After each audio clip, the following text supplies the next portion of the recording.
Hello, friends.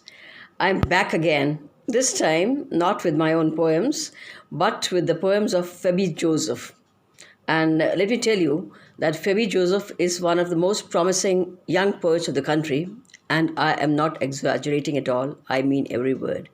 He writes wonderful poetry, very strong imagery, and wonderful wordplay, and I love each and every poem of his. Although he always has some or the other grudge, complaint against me, yet who said a bad folk cannot be a good poet? I wonder whether this makes any sense. Bad for good poet. But this is how it is. Anyway, all his poems are incredibly beautiful, and and let me confess, I am proud to know him.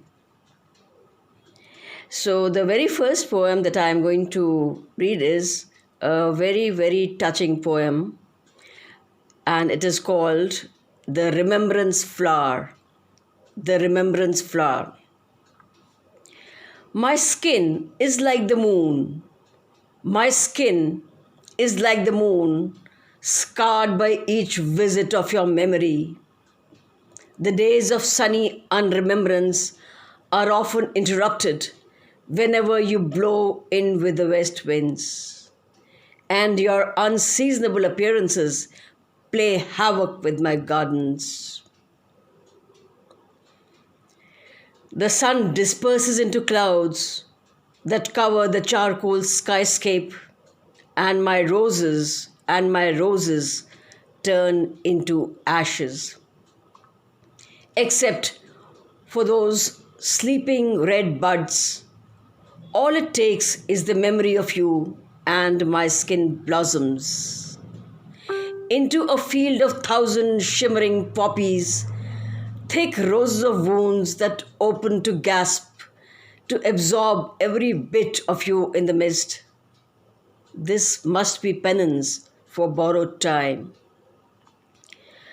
I am a springscape of red yesterdays, of smiles and hours stolen from this garden. My skin is a canvas of your memories, bleeding from each bud and blossoming into the most exquisite of roses. But, but roses have their hours too. And as this brief interlude ends, these flowers start to droop, to clot, to leave my skin with more scars in the wake of your ravaging spring.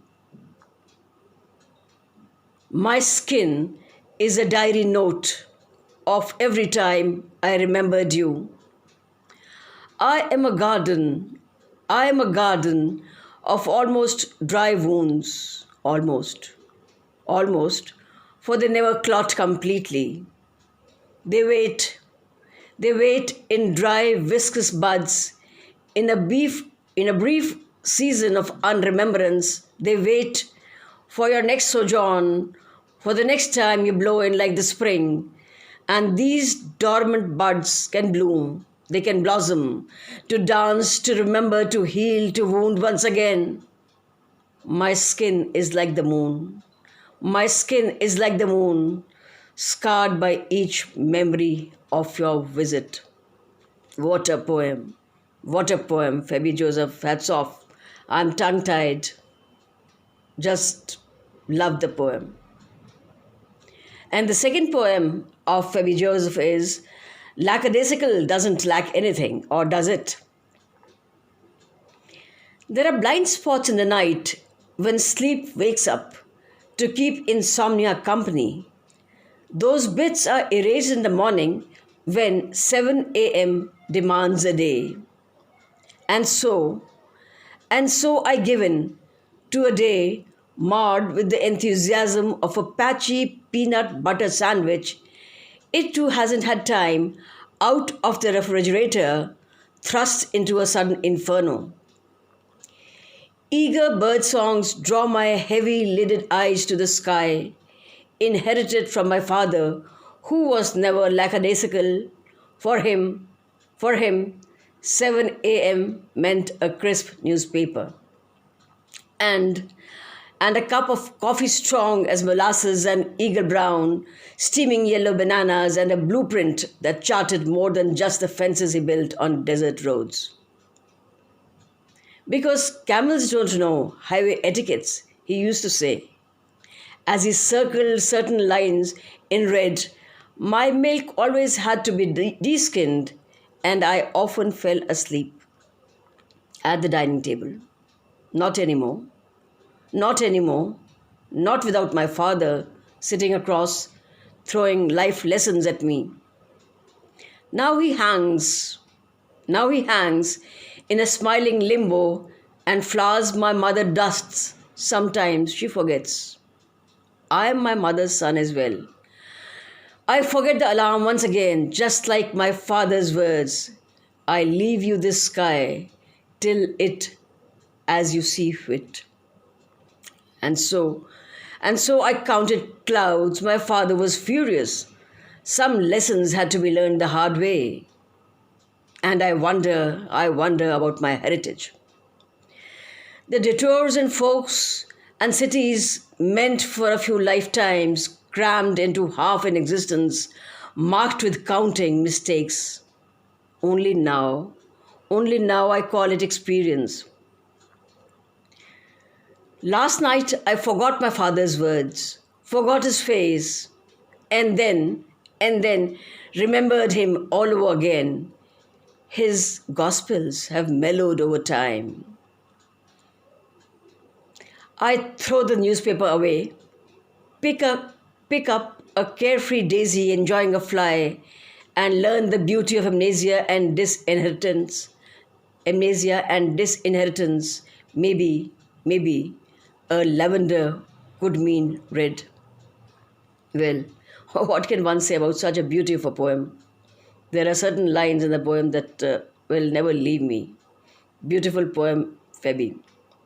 And then there is another poem which he calls half poem, which I believe is more than full, full of meaning, full of metaphors and full of imagery. A beautiful full poem, which he calls half poem. It has stunning imagery, and it just carried me away to I know not where. I'm still hunting for myself. So half poem. Night is a poem. Night is a poem, and I am no editor, just a poet. I can take it or leave it. I read a few lines as I wait. These are the nights for my lovers. That time will come later for writing poems about love and waiting. For now, I'm just a poet with a few lines, a half-empty night and dead lover.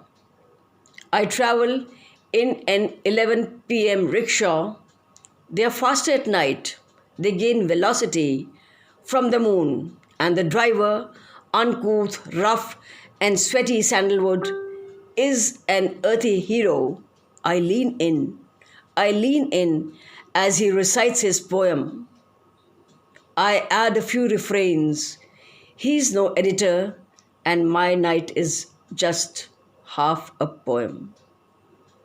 What a beautiful half poem. Your night is just half a poem, Feby, but let me confess that your refrains had me fully awake to the full beauty of your poem. 3 cheers. And as I said earlier, I was completely lost, and I'm still hunting for myself, and will come back later when I have found myself. Thank you, Feby Joseph, for writing such beautiful poetry. Thank you.